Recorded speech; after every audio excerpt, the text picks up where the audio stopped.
Vasanth TV ரசிகர்களுக்கு வணக்கம். இன்னைக்கும் நம்மளுடைய தெரிந்து கொள்வோம் நிகழ்ச்சியில தெரியாத பல விஷயங்களை தெரிஞ்சுக்க போறோம்.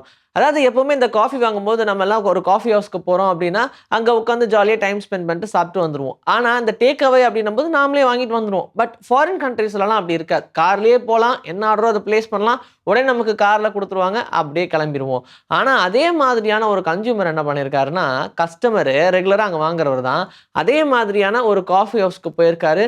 கார்ல இருந்துட்டே ஒரு 3 டீ ஆர்டர் பண்ணியிருக்காங்க. அந்த 3 டீயை கரெக்டா ட்ரேல பிளேஸ் பண்ணாததுனால ஒரு டீ அவர் மேல கொட்டிடுது. அதனால அவருடைய ஸ்கின்ல நிறைய இரிட்டேஷன், பர்ன்ஸ் எல்லாம் ஆயிருது. இதுக்காக கேஸ் ஒண்ணு போடுறாரு. அவர் போட்ட கேஸ் கோர்ட்ல அவருக்கு சாதகமாவே வந்து அந்த காஃபி ஹவுஸ் கிட்டத்தட்ட 400 கோடி ரூபாய்க்கு மேல கொடுத்துருக்காங்க அப்படின்ற ஒரு விஷயம் செம்ம ஷாக்கிங்கான நியூஸாக இருந்துச்சு.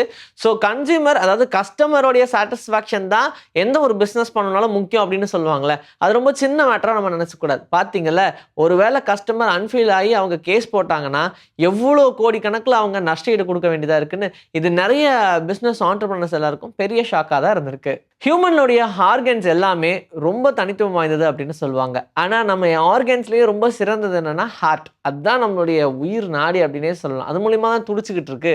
ஆனால் நம்மளுடைய ஹியூமன் ஹார்ட்டும் பிக்கோடைய ஹார்ட்டும், அதாவது பன்றியோடைய ஹார்ட்டும் கிட்டத்தட்ட ஒரே மாதிரி தான் இருக்கும் அப்படின்னு சொல்றாங்க. இப்படி ஒரே மாதிரியே இருக்கே, அப்போ ஹார்ட் டிரான்ஸ்பிளான்ட்லாம் யூஸ் பண்ணலாமே அப்படின்ற மாதிரியான ரிசர்ச் நாம யோசிக்கிறதுக்கு முன்னாடி சயின்டிஸ்ட் யோசிச்சிருக்க மாட்டாங்க. அப்படி ரிசர்ச் எல்லாம் பண்ணி ஹார்ட் டிரான்ஸ்பிளான்ட் பண்ண முடியுமா அப்படின்ற மாதிரி முயற்சியும் பண்ணியிருக்காங்க. அப்படி ஒரு ஹியூமனுக்கு அது நடந்தும் இருக்கு. ஆனா 6 வீக்ஸ் மட்டுமே தான் அவங்க உயிரோட இருந்திருக்காங்க. அண்ட் அதுக்கப்புறமா அவங்க இறந்துட்டாங்க. இதுக்கான காரணம் என்ன அப்படின்னா, ஹியூமனோட ஹார்ட்டை விட பிக்கோட ஹார்ட் பவர்ஃபுல்லா இருக்கும். அதனால பம்பிங் கெப்பாசிட்டி தாங்க முடியாம தான் அந்த இன்சிடென்ட் நடந்ததா சொல்றாங்க.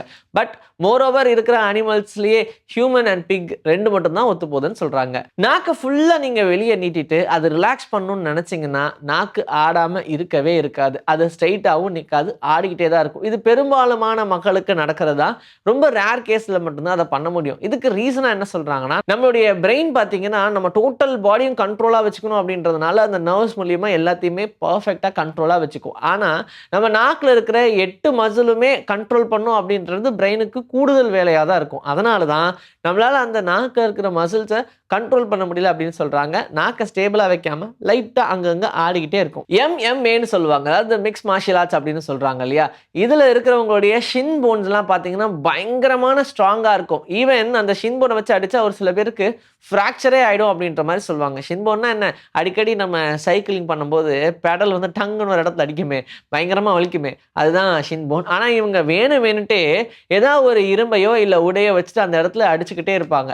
இதனாலதான் அவங்களுடைய அந்த போன், பர்டிகுலரா இருக்கிற அந்த போன் மட்டும் ரொம்ப ஸ்ட்ராங் ஆகும். அதுக்கான ரீசன் என்ன சொல்றாங்கன்னா, சின்ன சின்னதா அந்த இடத்துல கிராக்ஸ் வந்துகிட்டே இருக்கும் ஒவ்வொரு தடவை அடிக்கும் போதும். ஆனா அந்த சின்ன சின்ன கிராக்ஸ் எல்லாம் மறுபடியும் ஹீல் ஆகிறதுக்கு டெவலப் ஆகும்போது இன்னும் ஸ்ட்ராங்கரா ஆக்கிட்டே இருக்குமா. ஸோ ஒன்ஸ் அவங்க அடிக்கிறாங்க, அது உடையுது, திரும்ப ஹீல் ஆகுது அப்படின்னா அது ஹீல் ஆன உடனே மறுபடியும் அதை உடைப்பாங்க குட்டி குட்டியா. ஸோ அந்த போன்ஸ் எல்லாமே திரும்ப திரும்ப ரீஜாயின் ஆகி ஹீல் ஆகும்போது அது இன்னும் ஸ்ட்ராங்கர் அப்படின்னு சொல்லி ஆகிறதுனால தான் மற்றவங்களை கம்பேர் பண்ணும்போது மிக்ஸ் மார்ஷியல் ஆர்ட்ஸில் இருக்கிறவங்களுடைய ஷின் போன்ஸ் மட்டும் ரொம்ப ஸ்ட்ராங்காக இருக்குது அப்படின்னு சொல்கிறாங்க. அதனால அந்த மாதிரியான ஒரு கிக்குக்கு புதுசாக யார் போனாலும் சரி டெஃபினட்டாக பயப்படுவாங்க. நாய் மாதிரி பூனை பாசமாக இருக்குமா அப்படின்னு கேட்டால் கொஞ்சம் கஷ்டம் தான் அப்படின்னு சொல்லுவாங்க. இதுல உண்மையான ஒரு விஷயம் என்னன்னா, டாக்ஸ் எல்லாத்துக்குமே ஹியூமன்ஸ் நாமெல்லாம் டாக்ஸ் இல்லை அப்படின்றது தெரியும். இவங்க நம்மளுடைய வகையாவே கிடையாது, இவங்க வேற வகையான ஒரு மிருகம் அப்படின்ற மாதிரி அந்த டாக்ஸ் நினைச்சுக்கும். ஆனா கேட்ஸ் எல்லாத்துக்குமே யூஸ்வலா அந்த கேட் ஃபீலிங் மட்டுமே தான் இருக்கும் அப்படின்னு சொல்றாங்க. பார்க்கக்கூடிய ஹியூமன்ஸுமே இவங்க கொஞ்சம் பிக் கேட் போல நம்மளுடைய வகையானதான் அப்படின்ற மாதிரி நினைச்சுக்குமா. அதனாலதான் நம்மளை பார்த்தோன்னா உடனே பயப்படுறது, ஸ்கேரி ஆகிற மாதிரியான விஷயங்கள்லாம் நடக்கிறதுக்கு காரணமே அதுதான் அப்படின்னு சொல்றாங்க. ஆனா இதே ஹியூமன்ஸ் பாத்தீங்க அப்படின்னா டாக்ஸ் கிட்ட ரிலேட் ஆகணும் அப்படின்னா, இல்ல இப்ப நாம ஒரு டாக் வளர்க்குறோம், இல்ல வேற ஏதாவது ஹியூமன் வராங்கன்னு வச்சுக்கோங்க, டப்புன்னு குலைக்குது இல்லையா, அதுக்கான காரணம் அவங்க ஹியூமன் அப்படின்றது தெரிஞ்சிருச்சுதான். ஆனா அதுவே கேட்ஸ்ன்னு பார்க்கும்போது நம்ம ஹியூமனா போய் நின்னாலுமே எந்த ஒரு டிஃபென்ஸும் ஒர்க் ஆகாது. ஒன்னே என்னன்னா மியாவுன்னு கத்திட்டு அது பரபரன்னு ஓடி போயிடும். அது மட்டும்தான் பண்ணும். ஏன்னா அதுவும் நம்ம பிக் கேட்டா நினைச்சிட்டு இருக்கிறதா அதுக்கான ரீசனா சொல்றாங்க. இன்னைக்கு நம்மளுடைய தெரிந்து கொள்ளும் நிகழ்ச்சியில தெரியாத பல விஷயங்களை தெரிஞ்சுக்கிட்டோம். இதே மாதிரி சூப்பரான கண்டென்ட்டோட உங்களை நான் வந்து சந்திக்கிறேன். Until then, this is bye from Vijayashree. Take care.